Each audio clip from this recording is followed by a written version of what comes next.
مبدئيا تعالى اقولك ازاي نسلخ الرنجة كويس، وكمان نشيل السلسلة من غير ما نهدر منها اي حاجة في اللحم بتاعها. اول حاجة زي ما احنا شايفين كده الرنجة لازم تكون جامدة ومزفلطة، يعني ايه؟ ما تبقاش طرية ومهرية. بسكينة حامية كده او بساطور، وتقومي جايه شايله الراس. طبعا الراس فيها لحمه مش هنرميها، هنشيل اللحم اللي موجود فيها. بنيجي بقى على ظهر الرنجايه كده ونسمي الله كده، ونقوم شقينها كده من الظهر بالشكل ده كده، ونجيب طرف الجلده بتاعه الرنجه، وهيطلع معانا بسهوله زي ما احنا شايفين كده. انا قلت لكم في البدايه اهم حاجه تكون الرنجه جامده ومزفلطه، لانها لو طريه ومهريه اول ما تشد الجلده دي هتلاقي الرنجه اتبهدلت معاكي.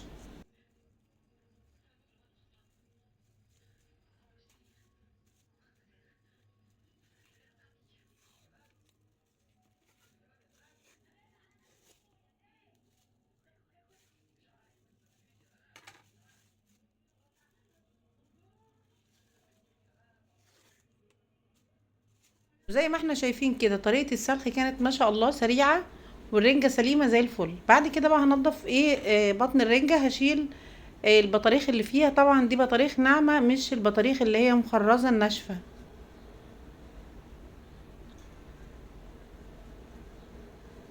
طبعا زي ما احنا عارفين كده لما بنيجي ننضف ملوحة او رنجة لازم نكون فرشين حاجة على القرم، علشان الزفارة بتاعة الايه الاسماك المخللة دي بتبقى صعبة شوية او المدخنة. شايفين ما شاء الله اللحم من جوه بتاعها جامد كده ومتماسك، مش مهرية زي ما قلت لكم. احنا عندنا كذا مكان بيبيع الرنجة فيه فسخاني. ما شاء الله كويس اوي بصراحة، بس الاسعار عنده عالية. وفي عندنا كذا سرجة، انا جبتها من السرجة الكيلو ب120 جنيه زي ما احنا شايفين كده ما شاء الله. زي الفل.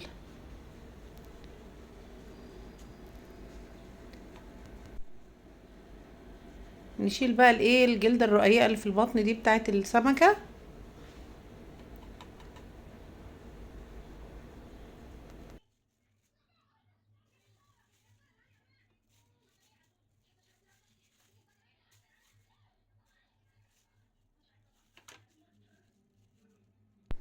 والسلسلة نشيلها من عند الديل كده علشان ما نهريش ايه سمكة الرنجة معانا.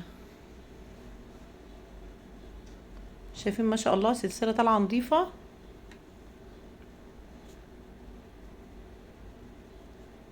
وبرضه هشيل الجلدة بتاعت البطن دي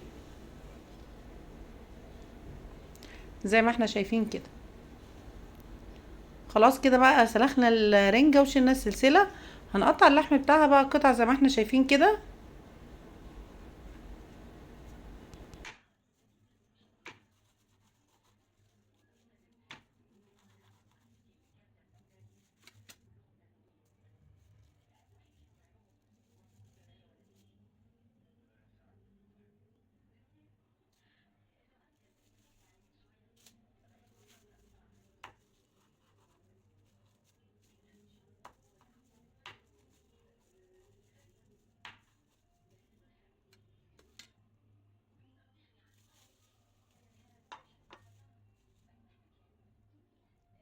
طبعا لو خدتوا بالكم ان انا سلخت الرنجة وقطعتها من غير ما احطها على النار. عايزه اقول لكم فكرة النار دي فكرة معتقدة غلط تماما. معظمنا بيحب يمشيها كده على النار، او بيحطها في الفرن، او بيحطها في مية مغلية. قال يعني بنزود السوا بتاعها وبنعتقد ان هي نية. عايزه اقول لكم ان سمكة الرنجة ما يعني بتقعد في التدخين ده مش اقل من 13 ساعة. ممكن اعلى لكن اقل لا. ليه؟ عشان بتستوي بطريقة معينة علشان تحتفظ بأحماض الأوميجا 3 اللي موجودة فيها. فاحنا بقى نقوم جايين حاطينها على النار ونقوم مدمرين الفوائد اللي موجودة جوه السمكة بتاعة الرنجة. فياريت لما نجيب الرنجة نتخلى عن العادة بتاعة شوي الرنجة قبل ما ناكلها. لان احنا بنلاحظ ان واحنا بنشوي الرنجة سمكة الرنجة دي بتفتح وبيبدأ ينزل منها الزيوت، اللي هي اساسا احنا بنجيب الرنجة عشان ناكلها، عشان نستفيد من الفيتامين اللي موجود جوه الرنجة اللي هو الاوميجا 3. فده كله بينزل مجرد ما تمشيها على النار. كده خلاص انا قطعت الرنجة زي ما احنا شايفين. هجيب هنا بقى برتقان وهوضب بيه الرنجة. عايزه اقول لكم ان البرتقان بيدي طعم حلو قوي قوي مع الرنجة. ده برتقان بلدي. هشق البرتقانه كده. عايزه اقول لكم بقى اللي حابب يجربها زي كده بالبرتقان، هيجيب البرتقانه بعد ما يشقها كده ينزل منها اكبر كميه ميه او سوائل موجوده فيها على قد ما يقدر. بصي بقى تنضفي كده البذور اهم حاجه الاول، وهجيب بقى ايه البرتقان كده وعصره زي الليمون بالظبط عليها.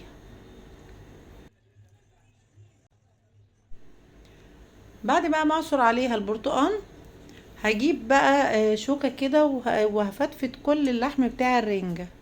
ممكن اعمل الخطوة دي على فكرة قبل ما اعصر عليها البرتقان.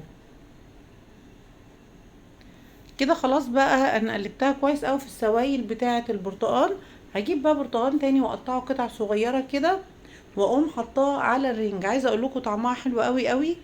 الناس اللي بتحب المسكر مع الحادق هتعجبها الطريقه دي قوي، ومحدش يقول ايه العك ده، لان البرتقال من الموالح نفس فصيله الليمون يعني. بس هنا بقى الطعم بيبقى مختلف خالص، وده للناس اللي بيحبوا التغيير في الاكل.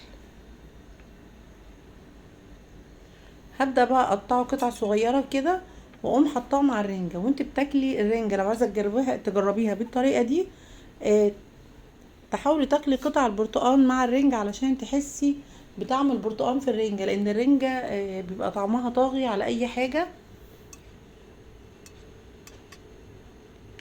وبكده خلاص انا خلصت طبق الرنجة بتاعي. اتمنى الحلقة تكون عجبتكم. يا ريت لو عجبتكم الحلقة تعملوا لي لايك وشير ليها، ولو اول مرة تشوفوا القناة يا ريت تعملوا اشتراك وتفعلوا علامة الجرس علشان يوصلكم كل الفيديوهات.